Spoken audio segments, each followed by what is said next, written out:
Hi, I'm Amir. I am one half of the Amir and Aleks team, and today we're going to be discussing the market in a Q&A fashion, so let's get at it.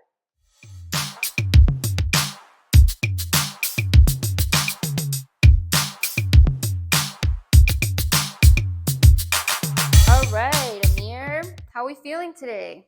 I'm good. How are you feeling? Tell us an overview of where the market's at today, in your opinion. Well, first of all, when we're talking about the market, I encourage people to really distinguish between the products they're talking about. So what I mean is, are you talking about the condo market? Are you talking about the housing market or the freehold market? Are you talking about commercial investments? What is it that you're referring to, first and foremost, because they are different discussions. But if I'm giving you a general idea of where we are today relative to last year, I would tell you last year was the start of kind of I guess what most would call a correction, but effectively we saw what everyone understands is a high inflationary environment, interest rates rising gradually with every interest rate announcement, and that basically progressed right into end of 2023. The start of this year was no different. The buyer sentiment is timid. Buyers are certainly more reserved, and it's understandable because their affordability is directly tied to rates. The higher the rates, the less they can afford, and therefore they're not going to be as inclined to place high bids or bids in general. Buyers are definitely moving slower in the way of making decisions, and therefore listings aren't selling as quickly. If you look at the April numbers that were released, that is also evident in the numbers because the sales to listing ratio, meaning for properties that were listed and the sales relative to those listings, was at an all-time low. It was below 50%, meaning let's say for every 10 houses listed, only 4 to 5 of them sold, okay, and half of them didn't. What that means is that inventory will end up kind of sitting. As more inventory hits the market, we're going to find that there's going to be a surplus of inventory, again, putting kind of downward pressure on prices. I feel like the market this year is definitely performing better than the tail end or mid to tail end of last year. And that's because last year was really the kind of like it's like people were like deers caught in headlights, like what's going on. And so a lot of people were really standing on the sidelines waiting to see what will happen. This year, there's definitely more trading happening, more consumer confidence, but that doesn't mean that the market's on this runaway train and you better buy and, or you better sell. I think it really depends on your circumstances. There's great opportunities for buyers, and sellers are definitely more in a position to sell and actually get a price that makes sense based on their circumstance, but it's not the market that we became so accustomed to in the last decade. Condos have depreciated significantly and for good reason. So first and foremost, if you own a condo, what would your next boom be? Depends on what you are planning to do. If you are planning to sell in the near-term future, let's say in the next 6 to 12 months, and you're planning to offload this condo for one reason or another, the sooner you get on the market, the better. And the reason for that is, while condos have adjusted significantly from their peak prices, there's still a ways to go. In my opinion, condos were overvalued when you looked at, let's say, 3 years ago, 4 years ago, 5 years ago, or even as little as, let's say, 2 years ago. That was in large part because condos were behaving like they were freeholds, but they weren't. And at one point or another, their prices were just too high. Condos typically are priced, especially in the pre-construction world, on a price per square foot basis. When we kind of surpassed 1,000 per square foot, we should have been a little bit more cautious. I was always vocal about the fact that, you shouldn't be buying a condo for pretty well the same price as a house. They are not the same product. Houses are and should always be more valuable. You own actual land. Condominiums are spaces in the sky, and they are good and great stepping stones. That's precisely what they're supposed to be, stepping stones. They're entry points for people who generally first-time buyers or downsizers who want to kind of sell off their homes. Condos right now are deflated, yes. It is my opinion that they've got ways to go, and the prices for condos from now until December will actually drop even further. If you're looking to sell in the next 6 to 12 months, you might want to consider doing it sooner rather than later. Now is a better time than last year this time. I would say fundamentally, the circumstances relative to last year haven't changed. The only thing that's changed, the Bank of Canada's given slight indication that there may be an opportunity for lowering interest rates. I want to draw a distinction between that and them actually doing it. And even if they did it, they wouldn't necessarily do it by a tremendous amount. Think about it. They're not going to drop that 5 back down to 0. They're certainly not going to drop that 5 to 3. If they reduce rates, it'll be very, very slow and steady. And then they're going to do maybe a quarter at a time and see what happens. This is not going to make this drastic change in terms of affordability. But having said that, consumer confidence is coming back slowly. Buyers are purchasing, not at the same pace they were before. They are purchasing, and I think that's because the new reality and the new rates have set in, and people are understanding that these rates are here to stay. So they are progressing in terms of whatever their plans are, buyers that is, And for sellers, what that means is you can sell your home provided you're also reasonable what the market value is in today's market.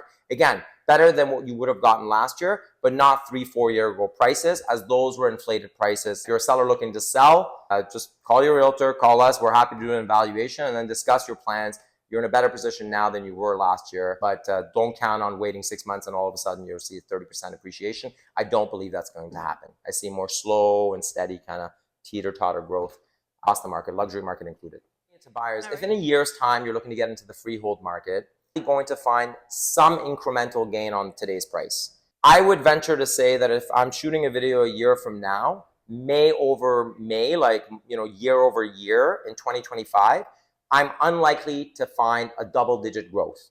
So this is positive if you're a buyer, because don't feel tremendously rushed.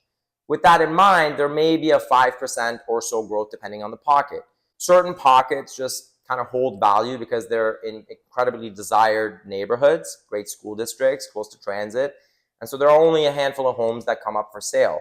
I guess flip side of the challenge is sometimes people in these pockets are not as inclined to sell because where are they going to go, right? So it's not to say that you should feel rushed to purchase, but at the same time, I feel as though if you have a set of requirements and you're banking on waiting for the market to somehow tank further, I feel like freehold homes in the Toronto area especially have already seen a healthy 15 to 20% drop. And so I don't foresee necessarily another 15 to 20% on top of these prices. So just base your plans on purchasing on your circumstances, but don't be playing the waiting game to time the market, because that could also bite you in the butt. Your crystal ball for me and tell me where you see the market in 5 years. If you're a betting person, don't bet against a city like Toronto. That is a bad idea.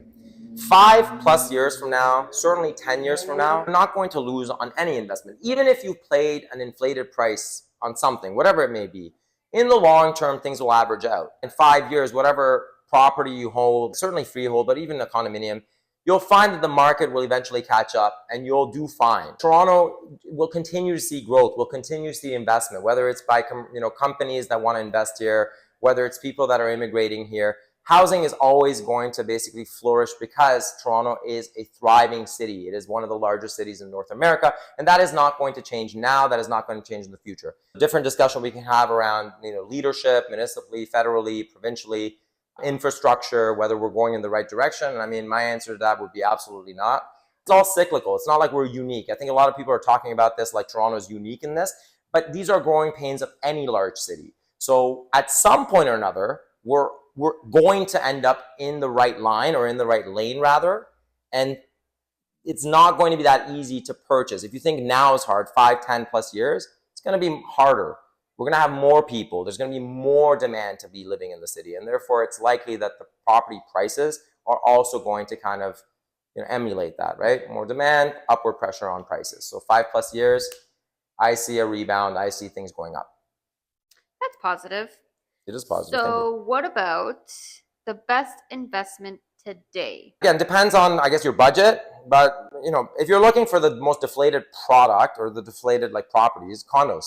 Condos are deflated. So this is especially good if you're a first-time buyer. If you thought you couldn't get in, now you should be reaching out and talking about, is there a possibility for me to actually purchase something? And yes, condominiums could really be a viable option. About literally a 30% drop from the peak prices. And a lot of sellers of condominiums, particularly investors who might have kind of bought on speculation, people who bought pre-construction and those projects came to fruition now, they're offloading. And they're offloading at massive losses because they either can't get a mortgage or they can't afford the payments anymore, or they're running massive deficits. It's an opportunity. It helps in that you're helping someone sell something they can no longer afford. It also helps you get into a market that you otherwise may not have been able to get into. And this is true for any market, housing or otherwise. So I think condos present a great opportunity. I also think investor products are uniquely marketable right now. A freehold investment property is not necessarily something that an investor wants to keep in their portfolio if they're running a deficit. And at current interest rates, they might be.